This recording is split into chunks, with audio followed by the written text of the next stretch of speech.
More than 25 years ago, two young men wrote songs about the journey they were on. But life happened. Families, careers, the songs were lost.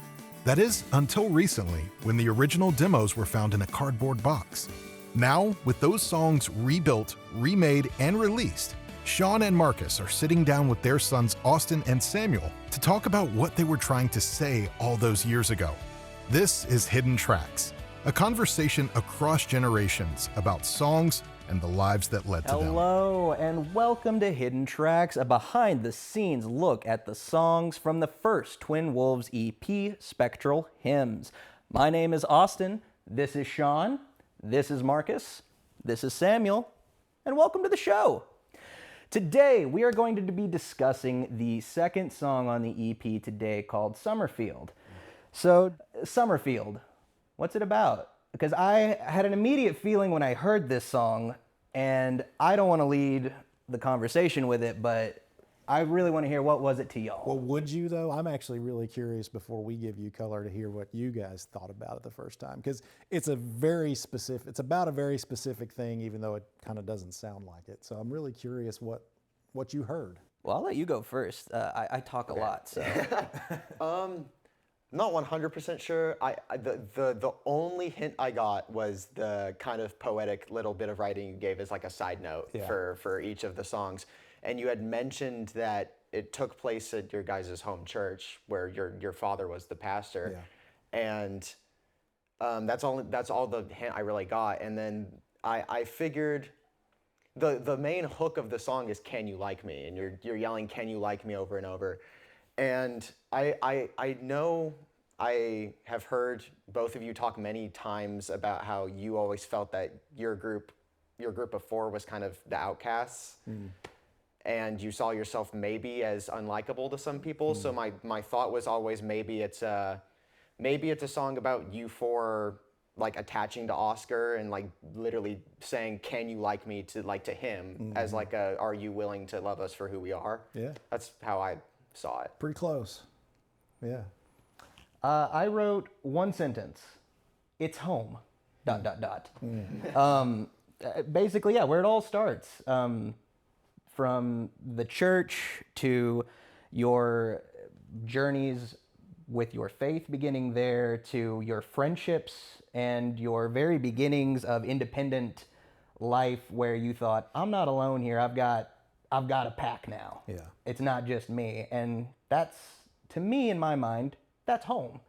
And the song reflected that emotion of, I'm safe, I'm home, I'm here now. Yeah. And then the seeking, the validation of not only do I feel safe, but do you like me? Yeah. Getting that self-actualization that beyond I'm safe and I have a place to be, but can I be someone who's someone? Right.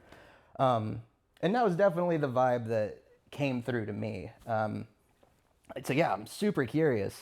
Yeah. You want to go first, or you want me to? Summerfield is actually a place in Oklahoma. It's a location in LaFleur County where we grew up, and it's kind of nothing. You know, I mean, it's the song mentions being in, you know, in this really green location, and there's kind of these pastoral kind of country imagery, because that's what that place was. I mean, it was kind of streams and trees and a church, you know, in the middle of it.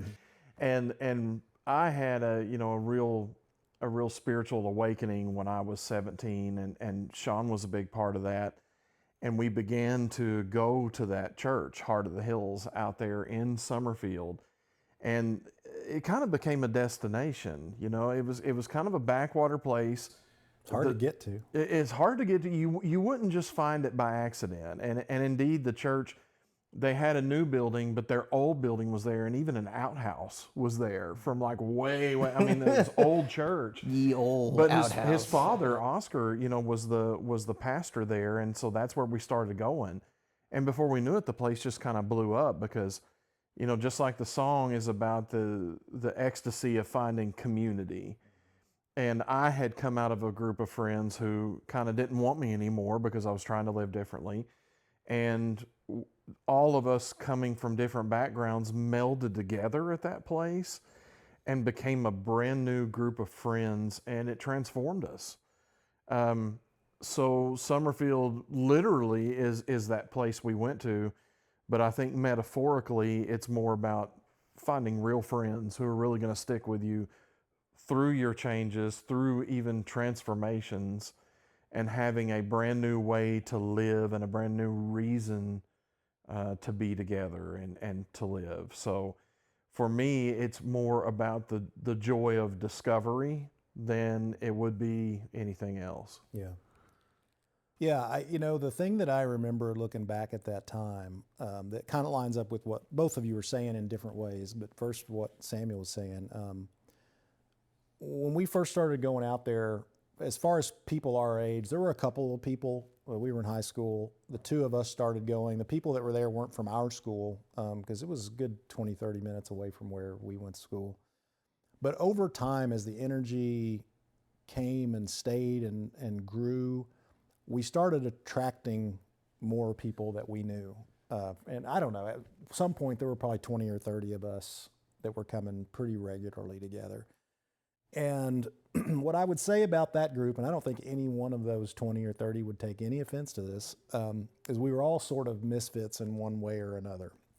We were kind of the weird kids or whatever, And what we found there was a place where, to what you said, Samuel, we realized there were places where we could be known, where we could be liked. And the chorus that you're talking about, "Can you like me?" is almost just sort of this disbelief. Is there truly someone, is there truly a place, is this community, this pastor, this, God that will like me for who I am? Is that, I want you to know me, I want you to see me, I want you to feel who I am. And at the end of that, can you still like me?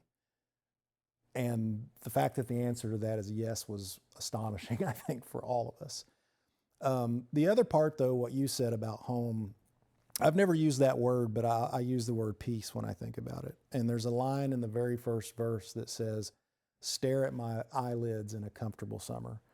And every time I hear that line, I think about laying down, on the grass in the summertime when the weather's perfect and just closing your eyes and feeling nature and everything and how peaceful that feeling is, which it does feel like home, I think. You said it right. And so to me, that's really what we were talking about when we put this together. Musically, it has a little bit of a Celtic feel, I think. It doesn't come across quite as much in the finished version as maybe in the original demo. And that was really about Marcus's heritage. When I wrote the song, I just wanted there to be some kind of homage to that finding of home and finding of peace and finding of community and family to show up there in the lyric. When we were talking about this the other day, I said, the biggest difference between me now and me 25 years ago is it takes me a lot more takes to do anything, whether it's a guitar or a vocal part or whatever. But luckily, I think my studio chops are a little better than they were, so I can make it work. I'm not one take Jake anymore.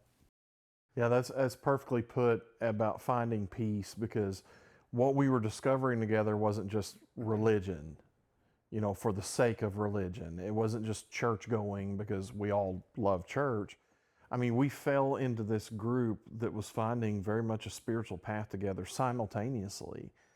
So to figure that out among other people was a really precious thing, because I had always thought of anyone's spiritual journey being more like, the song Invisible. It's entirely an individualistic and thing that is within oneself, and to discover it together was just like we kind of bloomed out thanks to one another's presence. And so that was very much what I was writing there, was the feeling of just being able to just lay back and be completely at peace among other people. Right. For me, for the first time, because I always had this thing growing up that I wanted to belong to something. And I was never super popular or athletic or much of anything that would normally give you a big group of friends. I was always the one who kind of wanted that. And first I had that with Shon, but then what we discovered is we could include other people in that, and our family could grow. And it did. And so the joyful tone of that song is very much the joy we were feeling in that era of not only self-discovery and discovery of spiritual things in God, but also discovery of community with that. And so it was a simultaneous way of growing in several different directions all at once. And so thinking of that place, Summerfield, and how it's so green out there, and there's just trees and rampant vines and bushes and everything. It's just like this sea of green out there. Very much was where we were in life with the growth we were experiencing. Yeah, you know, when we talk about the narrative arc, the awakening here, it's called the opening. This song, and because that's what it was. You know, it was like opening your mind to this new idea, coming out of the hidden self from invisible, and opening your mind to say, "Gosh, there's another way to do this. There's another way to live." You know, I don't have to be trapped in here by myself all the time. I don't have to limit myself in that way. There are places I can go and be me and be safe and be loved and be liked. And all of those things. I thought it was perfect that this song was placed directly after Invisible, because it feels, when I listen to the two together, it feels like a seasonal change. Yeah. Like it almost feels like the sparseness of the track in Invisible and kind of the melancholic landscape that's created from the little synth and guitar parts you have in the background almost feels like winter to me. Yeah. Almost feels like snow, and then Summerfield is the complete opposite. Yeah. So I think it fits well, because Invisible feels like a winter song and is about being alone, and then it's like summer is associated with the happier time in your life, and it makes perfect sense that that song is not only production-wise just a much bigger song, but also about your community and your family. Yeah. Yeah, I think that's a great way to say it. I never thought about it as seasons, but it absolutely makes sense. Yeah, that's very much the season of life that we were in, because things turned for us. You know, it was one of those fortunate turns of positivity that happen in your life. A lot of times negative things can hit you that send you into, you know, the abyss, send you into the winter and everything. But how rare and wonderful is it that there are times that bring you into a brand new season of joy and friendship and love. And, you know, being teenagers when that happens, I mean, we spent all our time together. I mean, quite literally all our time together, because we were alive, you know, so alive together. I still have that feeling with Shon and our other friends too. So it's never left us. And it definitely comes through on the track. The major flourishes that are always present throughout it.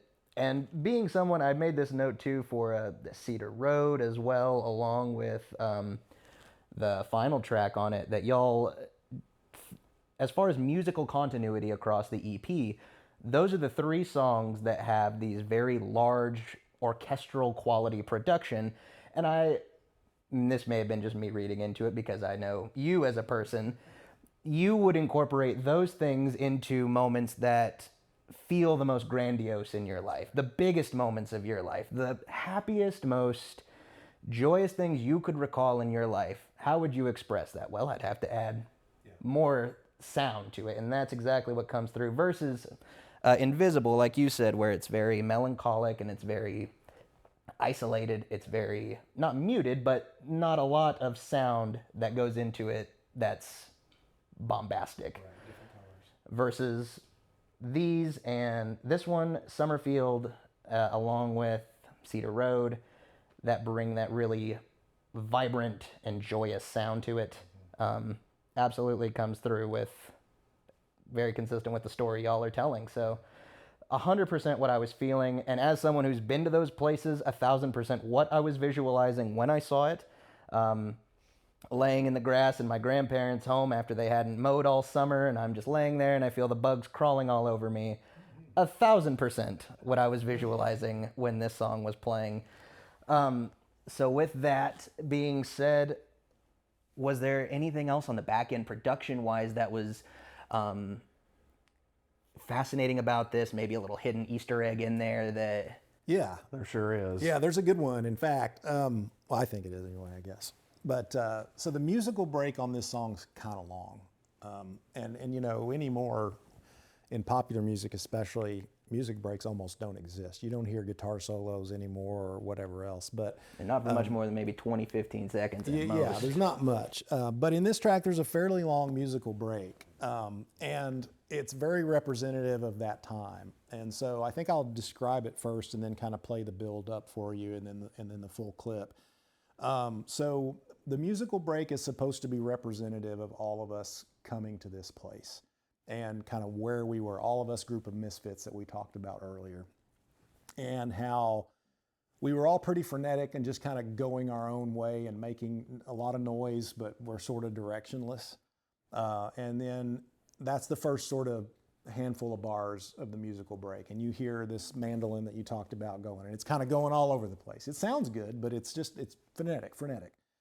What you might not hear as well in the overall track, because it's kind of hidden in there, I think I soloed it out in what I have here. There's some like orchestra hits, bum, bum, bum, bum, bum, you know, going at the same time, and they're counterpoint to that melody. But they don't quite line up exactly right. There's some tension to it. And then it goes into the next section of the break, which is sort of this saxophone piece that is representative of the pastor of my dad in this story, saying, no, not all that noise, not all that energy, all that's good, but let me show you how to do it. I'm the conductor, watch me. And then after those bars, voices come back in and the violin comes back in that represents all of us again, except for now we're all playing in sync and we're all together. So I'll kind of talk through this as it plays, but so this is the end of coming into the musical break, everything kind of soloed out. Here's the mandolin and those symphony hits.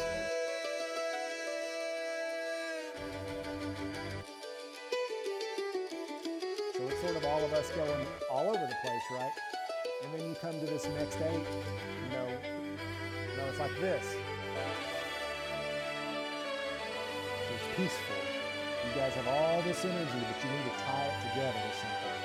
So this is the pastor saying, no, this is how we do it. And then we go, oh, okay, I get it. And there's about 8 layers of vocal harmonies that are all kind of compressed together. So that's the story behind, and the full clip with the full band and everything sounds something like this.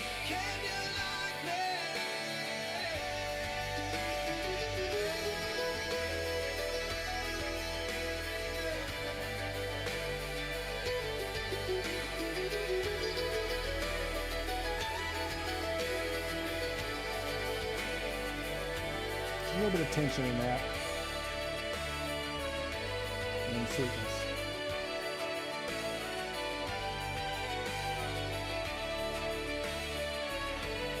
And the sort of leading by example, you know, this is the way you do it. And then it's just how it comes out in our words.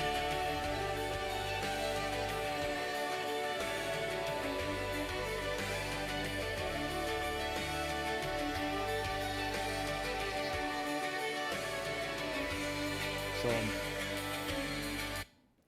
that was, you know, one of those things, putting it together. I thought, how do I demonstrate the impact that kind of pastoral leadership had on us, and the same kind of impact you have on your flock and other friends of ours. It's amazing how many people that worked with us and fellowshipped with us at that time are still engaged in ministry in one form or another. It's dozens from a very small place for a very short period of time.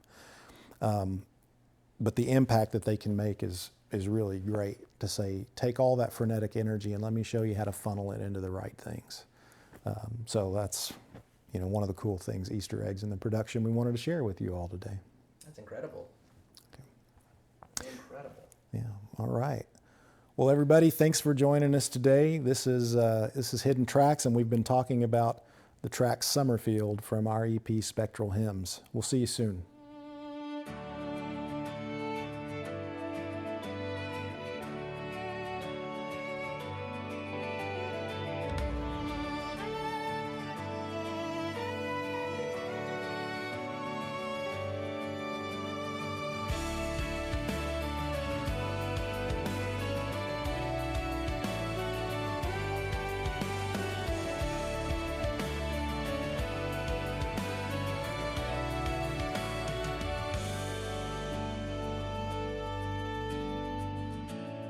standing in colors